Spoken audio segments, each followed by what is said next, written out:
Halo semuanya, balik lagi nih sama gue di podcast serial Mahabharata. Kali ini episode 29, judulnya Kisah Ashtafakra. Jujur, episode ini bener-bener bikin gue mikir. Campur aduk antara sedih, marah, tapi juga kagum banget. Gokil sih ceritanya. Jadi, ceritanya dimulai dari seorang resi hebat bernama Udalaka.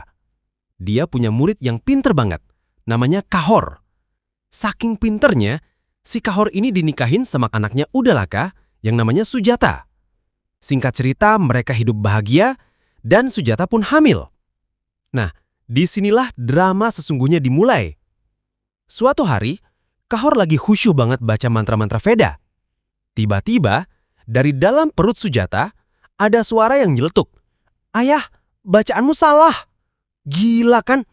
Bayangin, anak yang belum lahir, masih di dalam kandungan, udah bisa ngoreksi bacaan Veda bapaknya yang seorang resi pinter. Kalau gue jadi bapaknya, mungkin gue bakal bangga setengah mati. Wah, anak gue calon jenius nih. Tapi Kahor beda. Egonya kegores, bos. Dia ngerasa terhina. Masa iya seorang resi hebat dikoreksi sama janin? Marah besar. Dia langsung ngeluarin kutukan. "Berani-beraninya kamu menghinaku. Aku kutuk kamu lahir dengan tubuh bengkok di 8 bagian. Jahat banget kan? Ini pelajaran penting sih. Sepinter apapun orang, kalau egonya terlalu tinggi, bisa jadi bumerang yang nyakitin orang terdekat. Dan kutukan itu kejadian. Anaknya lahir dengan kondisi tubuh yang cacat, bengkok di 8 bagian. Makanya dia dikasih nama Ashtafakra, yang artinya 8 bengkokan. Sedih banget kan? Cerita makin rumit, waktu Sujata minta Kahor buat cari duit, karena mereka miskin dan sebentar lagi punya anak. Kahor pun pergi ke istana Raja Janaka, yang terkenal dermawan. Tapi di sana ada syaratnya. Siapapun yang mau dapat hadiah dari raja harus bisa menang debat lawan pandit istana yang namanya Bandi. Kalau menang, kaya raya.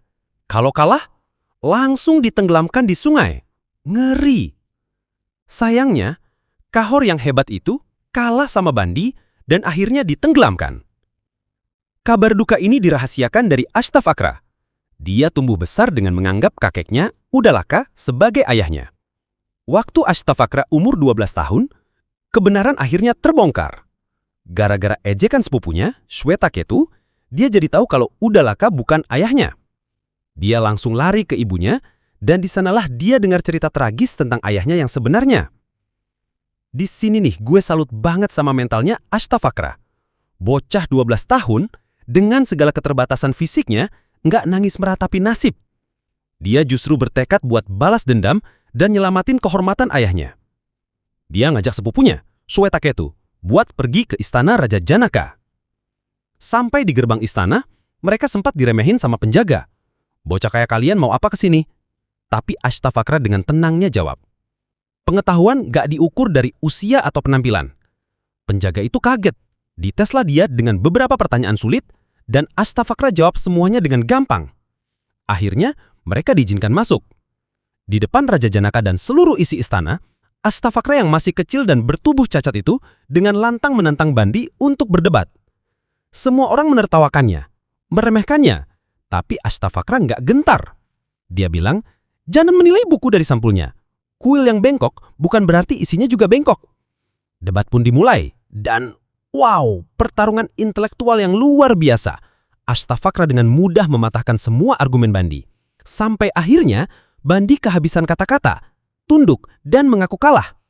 Semua orang di istana yang tadinya menertawakan Ashtafakra, sekarang berbalik memuji dan mengagumi kecerdasan Ashtafakra.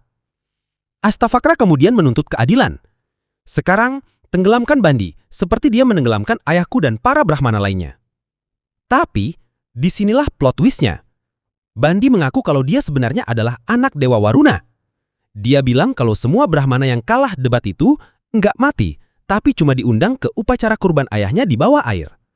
Dan benar aja, nggak lama kemudian, Kahor dan semua Brahmana yang hilang itu muncul kembali.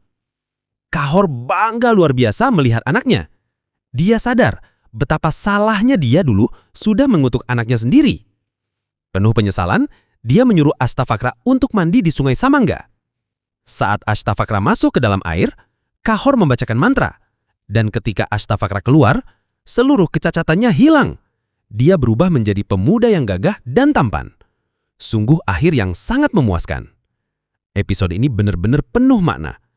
Tentang ego yang bisa menghancurkan, tentang kecerdasan sejati yang gak ada hubungannya dengan penampilan fisik, dan tentang penebusan. Keren banget pokoknya. Oke deh, segitu dulu dari gue untuk episode kali ini. Sampai ketemu lagi di obrolan selanjutnya. Ciao!